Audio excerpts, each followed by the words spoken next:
This story is completely fictitious. Enjoy. What would you like to do with your child? He unfortunately survived the abortion.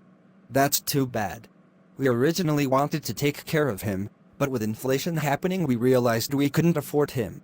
Honey, what do you want to do? I don't want to take care of it.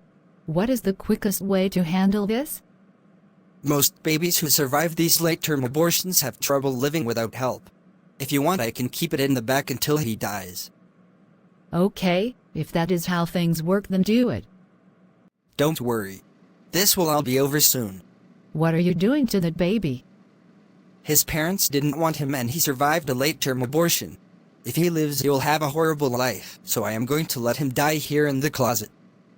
There is no way I'm letting you harm an infant. This baby is outside the womb.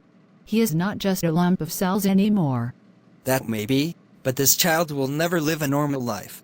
The best thing I can do for him now is to let him die young, before the world crushes him. I'll take him if no one else wants him. I don't think that is a good idea. You already have plenty of responsibilities being a doctor here.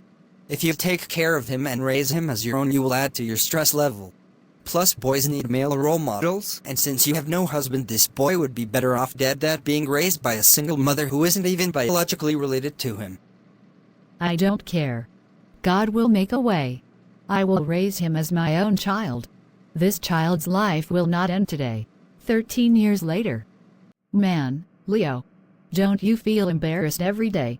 You don't know who your real parents are. Your mom doesn't look like you because you are adopted, and even if you found your real parents, they wouldn't want you anyway. I sure am glad both my parents want me and love me. I have nothing to say to that. Hi Leo. How was your day? It was terrible. One of the female students was making fun of me for being adopted and not knowing my real parents. Mom, what made you want to adopt me? When I was born, my biological parents didn't want me either.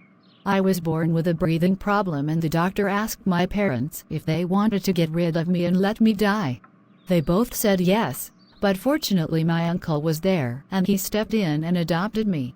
Both my parents and my uncle are very well-to-do and know how to work hard for money, but unlike my parents who get rich to impress people, my uncle works hard to invest in people.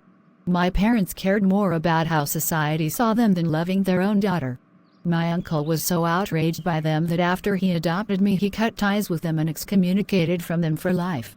I knew you would have a hard life, and I knew you would need to be tough to survive in this cruel world, so I gave you the name Leo. If my parents had been patient with me, it only took me 6 months to outgrow my breathing problems. I became a doctor to help people, but the hospital I worked at where I found you was a bad place, so I simply went to a different hospital to work at. When I asked my uncle why he would never let me see my parents when I was growing up, he always said, "Blood doesn't make you family, love does."